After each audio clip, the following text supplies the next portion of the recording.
Okay, there I am. I'm Mel Albin, and I'm your host today. And now I'm going to be bringing up Gary Granger. Gary, say hello to everybody. Hello, how y'all doing? Good. And now I'm going to bring up Josh, and Josh Christina.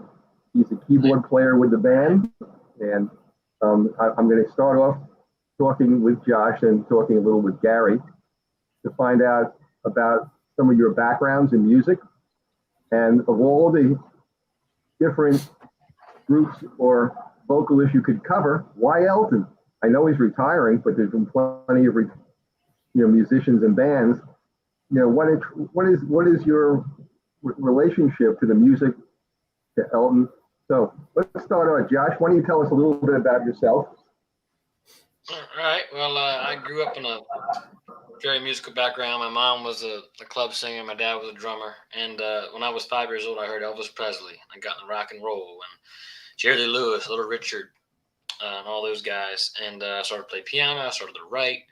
And then I wound up getting Elton John later on. And he took the whole thing to a new level, I thought. When Jerry Lee came along, he really brought the piano up front as an instrument. And then Elton just he added more depth to it, and his songs were so unique and different and original to him, and I just to me Elton John really was like a true moment in history, musical history, where I think the whole thing changed, the whole thing got elevated, and that's why that's why we put the Jets together. We wanted to kind of pay tribute to that and keep that going, for the fans.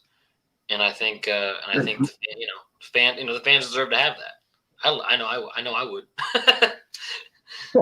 Well, look, that's great. You mentioned Jerry Lee Lewis. Another person who brought the piano forward, Little Richard. Yep. Yeah, I love Little Richard. And if you remember, there was a concert at the Apollo Theater, and this kind of dates how old I am. But Jerry Lee Lewis was performing on stage, and it was an incredible concert. The Big Bopper was there. Some of the people who died in the plane crash, the Crickets, they were there, and I was at that concert. I was like 10 years old. I'll never forget seeing Jerry Lee Lewis. He set his piano on fire. He was a great entertainer. I recorded in Memphis at Sam Phillips Recording Studio, and I actually got to record on a piano Jerry Lee played. And Sam Phillips' son came in, and he was about 6 years old at that show. And he told that story, standing backstage and watching Jerry Lee take a Coke bottle with gasoline and dump in the piano and light it off and just play it and walk off the stage. So. Well, yeah. I mean, they really did bring the piano forward, both Little Richard and Jerry Lee Lewis. Yeah. So, yeah. So tell me about a little bit more about your background. What kind of music have you been performing over the years? Sure. I mean, I've been writing a lot of my own stuff. I started out doing a lot of country and blues and old rock and roll. I went to Nashville in 2015, worked with Kent Wells, who produced Dolly Parton, did a couple albums with him. Went to Memphis, recorded there, produced the album myself, and I'm sure you guys, I know Gary knows him, John Carroll. Him and I produced a record together, wrote some songs together. That was just a legendary spot. Drummer Steve Potts from Booker T and the MGs, and he played drums on the album, which was a lot of fun. So, and then I've played all over, and I've played in Ireland 2016. Did Ireland's Late Late Show. Did a small tour over there, and write a lot of my own stuff. Just kind of keep it going that way. I love piano rock and roll. I love that retro style, and I love being in front of people is my favorite thing. Entertaining. I tell people all the time, I write songs and play them live. That's what I do. So how did you meet Gary? Through some mutual friends. Actually, the drummer in the Jets, I think, was at a party with you or something, and we just kind of met each other through channels that way. And Gary said, let's do something together. So here we are. Gary, why don't you tell everybody about your background a little bit? I know a lot about you. I've known you for some time now. So why don't you share some of your illustrious history with everybody, and then tell us about your affection for Elton also. Well, that's a long history because I've been doing this since 1970s something. And the circle keeps going around and around for me, from playing with Earth, Wind and Fire and Pockets and Diodato and Mesa and Schofield, and just it's a long list. And I've been blessed to keep going. And I'm still here, loving all the music I'm doing. My interest with Elton is I'm the type of person I like to experience different types of music. I got into the phase, of course, I started off playing the R&B stuff in the beginning, but then branched off to playing more jazz stuff with Schofield. And then after Schofield, we created our own recording studio. We started doing our originals, myself and my brother Greg. And from then, let's see, I think I had a moment where I did an alternative band to experience that music. I didn't know that. I produced a vocalist from Barcelona to do some Latin type music, the Marichel Project. So I like putting myself in different situations to grow musically. And I've always loved the Elton John stuff, but I never really got a chance to play it. So when the opportunity came, when I met Josh, and he said the stuff what he does with Elton, I said, okay, let's give this a shot, because I've never really played the Elton repertoire, and I really love that music. So, and that's kind of how all this started. Well, I'm curious, Gary, being a sideman, but being a bass player, what was there chords in Elton's music that attracted you, or I mean, what was it when you found this affinity for his music, given the fact you're a bass player? I mean, I like music, period. So Elton's songs to me are amazing. The way he arranged the changes and everything, the words, the melodies. Yeah, he's an amazing writer. And as Josh said, someone needs to keep this going. He's retiring, but the music should still be going out there. And it's a pleasure to be a part of this, to get that happening. I think it's terrific that there's still so many fans out there that don't want to see people like Elton pass into just leave the stage completely, and have bands like yours to carry the torch forward so other people can find his music still today live. Because experiencing Elton live is a whole different thing than just listening to his music. And Josh, you've seen Elton live. Comment on that a little bit. What does that dimension bring to his music that other bands couldn't do? Well, so I've seen him live twice on his farewell tour. I'm going to see him in September in DC again. And so when I saw him, it was right before COVID. So it was probably 71, 72. And, one of my friends was funny. You're like, yeah, it's farewell tour, man. Elton's getting up there, yada, yada. I tell you what, that band is still just as tight, because you still have Nigel Olsson and Davey Johnston on drums and guitar.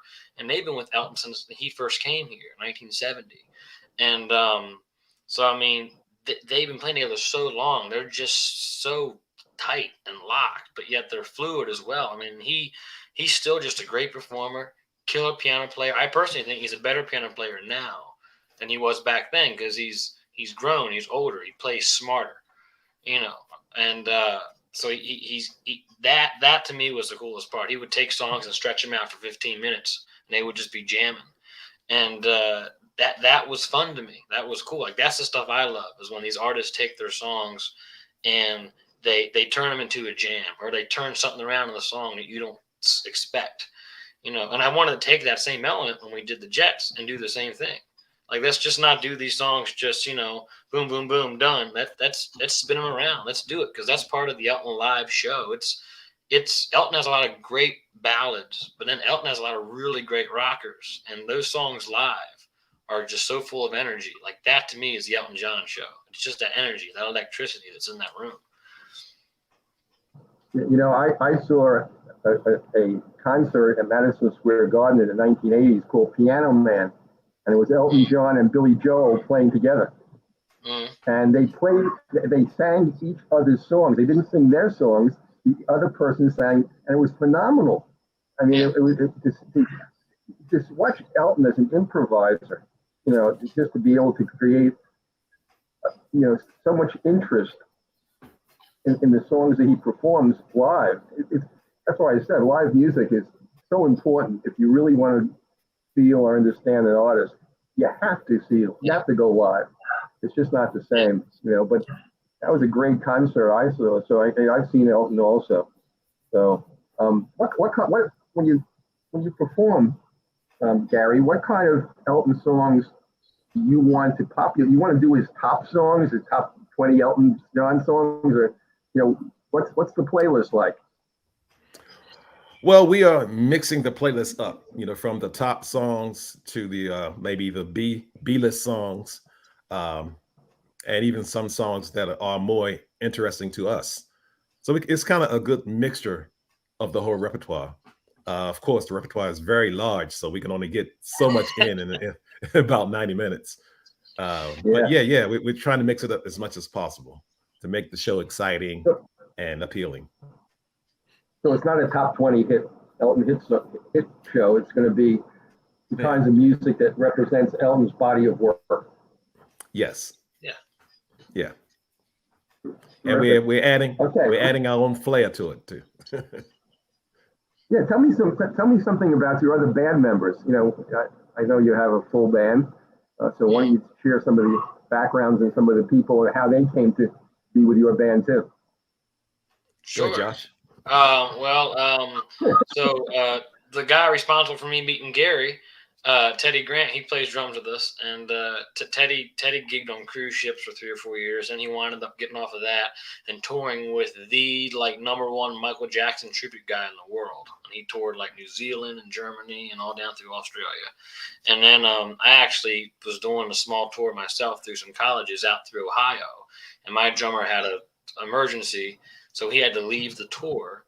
And he called a friend of his, and they said, this guy just came back from tour in Baltimore, Teddy Grant. So I met Teddy then, and him and I became really good friends. And he plays in, my other band, and he's played on a couple of my singles and stuff. And so he's just solid, nicest guy in the world. And then our guitar player, Alex Rankin, he used to tour with a band called Old Man Brown. They were out of Connecticut. They actually moved to Baltimore for a while. And one of the main guys in that band, Old Man Brown, Adam Wakefield, he went on to come in top 2 on season 10 of The Voice. And he's got a band now called Texas Hill. They're playing the Opry and touring with Travis Tritt and doing all kinds of stuff. And Alex is just a nice, solid, laid back, just kind of groovy player. And again, one thing I can say, I'm sure everybody in this band jives really well together. It's just a good group of people that just get each other and can throw ideas around, and that to me makes a good band. No one comes to a rehearsal or a show saying I'm this and this is what we're going to do, and it's a nice group of people. So I guess to continue that's Josh was looking for a secondary keyboard player, to cover the alternate parts, the horn parts, string parts, and everything. So the first person I thought of was David Ilvasacker, and I've known David for a couple of decades now. I first met David working with a vocalist named Julian Nixon that used to perform at Mr. Henry's in DC. This is back in the 80s and 90s. Julia is not with us now, but she had an amazing voice, killing jazz voice, pop voice, everything. So that's how I met David, and we've stayed in touch and did many projects together. And when he was looking for the alternate keyboard player, I said, David Osaka, he's your man. So I called him, he accepted, and he was in. Let's see. So the other people in the group, background vocalists. Let's see. I guess I'll go with Holly first.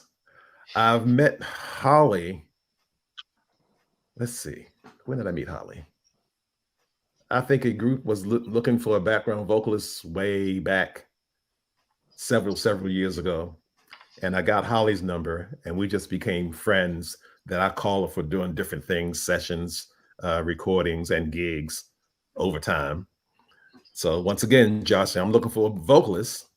So I say, I can't. One person comes in mind, and they said, okay, well, I'm looking for another vocalist. I'll make three.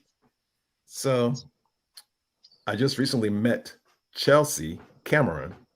She's from Fredericksburg, Virginia, and she's actually in my corporate band. And I thought she had an amazing voice, great talent, a good attitude. So I introduced her to Josh, and she's in it. So we got a nice, solid background section, and the band is cool. And then Dave got us Alyssa Gurley, who Dave, I believe, does a couple gigs with a month. Like she sings, he plays keys for down near Silver Spring. So we got and that's the reason we wanted the backup singers is because that sets us apart from some of the other Elton acts. I mean, there's some other good Elton tribute acts out there, but you don't see many of them with nice, solid harmony backup singers. And we wanted to have that to really kind of bring that fullness of the Elton sound. Well, who does the arranging and scoring in your band? Mostly Josh, and we kind of add in our own flavors every now and then. But yeah. Okay. All right. So where are you performing in the next few weeks? Any places you want to talk about right now where people can come see you?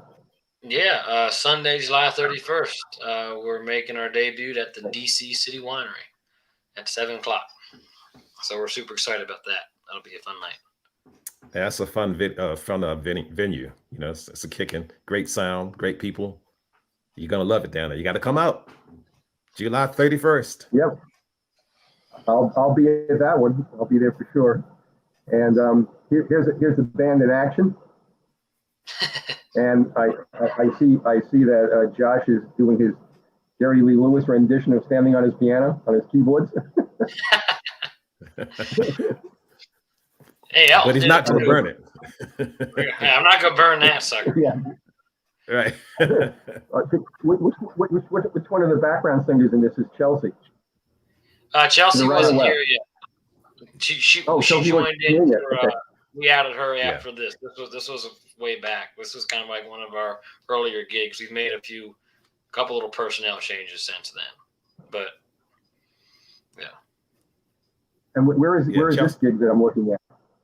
This was at the State Theater in Havre de Grace for Elton John's 75th birthday, and we had a killer night there. We sold it out, and it was sold rocking. It out. It was a great show. It was a great show. Yeah. Wow, that's terrific. So I have a couple of questions for you, and either one of you can answer this. How do you see Elton's music getting to younger people? Because both of you and I have talked about this. Most radio stations today, outside of college stations, are just playing urban music, hip hop, rap. You don't get much variety, and you certainly don't get a lot of pop anymore. So I know your band is carrying the cross to bring it forward, to bring this music to younger people. But how do you see Elton's music relating to kids today in this generation that we're looking at now? They're under 25.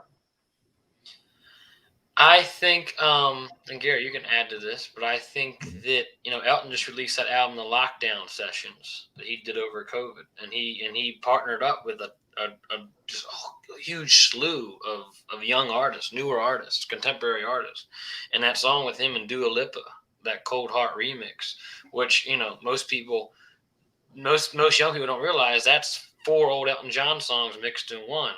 That's a song called Sacrifice. It's a song called Where's the Shore? It's Rocket Man, and it's a little bit of I Kissed the Bride. And they just did a remix, and Dua Lipa sang on it with them, and it's like a #1 song in the country. It's everywhere. You can't go to a club, a food store, an elevator without hearing that song.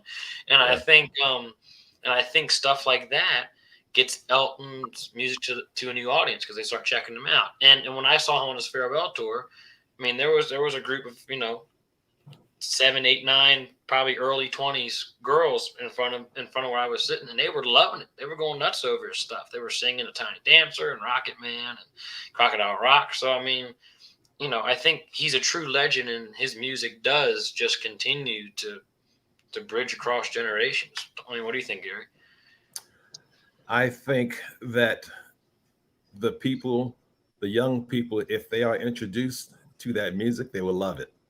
Um, the song he has out now, as you said, he brought in all those young artists, and now some of the young artists are listening to his music and not even know who, they didn't even know who he was. So that's a great thing. I think, like with Mel, if radio stations, or if they can come back to how they used to do it in the old days and just play music, all this, the categories really is very upsetting. If they just play music, people get more introduced to the whole spectrum. That's, to me, that's a very big problem, especially in the States, that they everything's so cut up, and it's not like that in Europe, for instance. They have access to more music, therefore you find a lot of artists going over there to play because they're more accepted, because people are playing all types of music. So absolutely right. Gary, that's one of the big problems since the pandemic, especially when live music was shut down literally for 2 years. So much has changed in the music industry. You used to have bands that were equipped fully with sound to be able to broadcast from festivals and concerts. Now it's done virtually. If you don't plug, radio stations don't go and plug in anymore, and it's become virtual. And it's had other elements too. You guys mentioned Elton is a great songwriter, just spectacular songwriter. And now I listen to Neil Young and Sheryl Crow, and they're really kind of bitter because of streaming, which kind of changes the texture of the music in the first place. It's not how the writers and musicians intended it, and secondly, how songs are composed. They're composed with algorithms, and it's not songs written like Elton would write poetry and put it to music. Now, it's the chorus, the hook, and it's auto generated, and the music's become in some ways monotonous and not as diverse. That's what Gary's talking about. The diversity of music you can still find in Europe, you just don't find here, even how it's recorded today. So so where do you see music here going? Given all these dramatic changes in the past 2 or 3 years, where do you see the future of musicians like Elton, up and coming, who need an audience? What do they do? You guys have any ideas? I mean, do you want to go first? Sure, I'll go first. All right, the only thing I can figure, at least what we can do on our side, is like play in bands like this and present the music to people that may not have heard this before, and try to keep it creative and keep it moving and not have it so stagnant like the radio play that's happening now, at least in the States. And that's one of the biggest joys I have about playing music, is that I'm able to do that and reach people all around the world by playing music and introducing them to the music. Go ahead, Josh. Yeah, and I think too. I mean, I know with I know when I write and record and stuff, there's never any algorithm or any thought of what's going to sell and what's not in my head. I'm just writing what I like to write, play what I like to play. And I think back in Elton's time, that's what he was doing. Him and Bernie Taupin were writing these songs together. I mean, they were just writing stuff that they liked and that they thought sounded good and were having fun with it. And that's why too, I think a lot of artists back then, you can see it. You've listened to Elton John album, listen to a Elvis Presley album from the 70s. I mean, they got stuff on there that goes from rock sounding to ballad sounding to country sounding. I mean, Elton had Tumbleweed Connection. That's almost a country album. I mean, it's like country with like some pop rock flair. But what they're writing about, singing about, Pedal Steel, there's a song called Country Comfort. We do Ballad of Well-Known Gun and the Jets off there. And it's very country, twangy, flavor. And then Elton put out a next album that was very pop. So I think, the industry used to allow you to be the artist. And the artists used to be able to be the artist and do what they wanted. And we fell in love with the artist. And now we're more about falling in love with the song. We're falling in love with that moment. And I think that's the problem with the industry is 20 years from now, you might remember all these one-hit songs or whatever, but you're not going to be seeing, some of these artists we have now when they're 75 selling out arenas like Elton does. I mean, you're just not. And that's because Elton's the artist. Yeah. People love Elton. That's part of what I love about some artists like Bruno Mars and John Batiste, even more recently, that they're going back and sampling a lot of that old music, a lot of those old grooves, and updating them and attracting young listeners, that really need to hear something different. And it's also the dynamics of the music. So much of the music today, I said, is just, to me, it's monotone. It doesn't have horn sections. It doesn't have string sections. It's lacking in the diversity. And so that's why I think when I see people, again, like Bruno Mars or John Batiste, it gives me hope that there's still going to be young people coming up who want to do more and be more creative than what the media now allows. So, I think what you guys are contributing is really vital to keep this going. So, I think you need to bring back albums. Right. Well, and to that point, when to show how crazy it's gotten, like when Adele released her last album, she actually had Spotify make it, or you had to listen to it in order, because she was like, you need to hear this album in order. Because a lot of times, like when Elton John and Bernie Taupin did Captain Fantastic and Bound to a Cowboy, that album in order tells a story. Now you just go on Spotify and you just, here's the hit. So everybody always picks a single or the song they like. And we all miss, sometimes the deep cuts or the stuff no one hears. Sometimes it's the coolest stuff as a musician I love. And then and to the Jets point, that's why we're doing some stuff we like. Meal Ticket, Ballad of Well-Known Gun. Some songs that aren't super maybe well-known unless you're a real big Elton fan, but musically, they're really good songs and they're fun. They're rich, And that kind of shows Elton's broad, category in his catalog. Yeah, I think, Gary, you raised a really good point about albums. And, now streaming, people, buy this, just download the singles. And they lose the richness and the texture of what these artists really are bringing to their music, because, first of all, it's streamlined when it streams. And then, you don't hear, the B-sides, the B tracks, Sgt. Pepper's Lonely Heart Club Band. I mean, there's so much musical diversity on there. So if you only listen to one or two singles, you'd never understand the value they were creating and bringing to the table. Well, not just Lennon and McCartney, but when you look at the Rolling Stones and, you look at some of these collaborations of, to create music, and so many of the songs, which were never intended to be hits, are more memorable than the hits. Yep. And we've lost that a lot. Now vinyl's making a big comeback. Vinyl is one of the biggest selling forms of music today. And part of it is the sound. It's not digitized. It's that's a big difference. So again, I think one of the reasons I was so glad to have both of you and have Jets represented on the first Jazz Confusion Power Hour is because you are bringing something of complete value, live performance, keeping alive some of the best pop music ever written, and the influence that Elton John has had on the public for over 40 years, 50 years. So, my hat is off to you, both of you. I think you're doing important work. The band is great. And I'm looking forward to the 31st to be able to see you perform live. Yes, indeed. It's going to be fun, y'all. It's going to be a good night.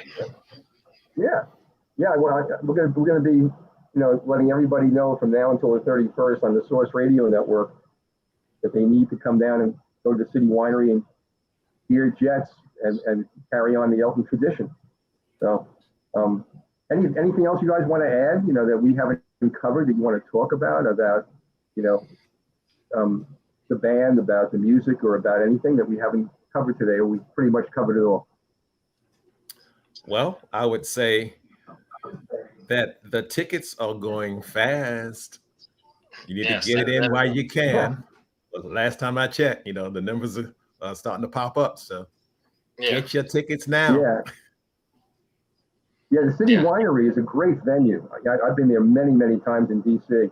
It's a great venue, and what happens is you don't buy your tickets now. You wait till last week. Everybody's going to be grabbing up those tickets. You're going to have a hard time finding a seat. So, well, and especially since the pandemic, I feel like people now, when they go see a concert, they wait way up to the last minute now. It used to be, you bought tickets 6 months out to see an artist. Now people buy them 2 weeks out. I mean, it's crazy. Well, everybody's trying to see if they're going to get COVID. Right. So, yeah, but you're raising another point, Josh. This is another part of the business that's changed dramatically. People would buy tickets to see Elton a year in advance. Yep. I mean, the minute the concert was announced, they'd be on those tickets. They'd be sold out the first day they go on sale.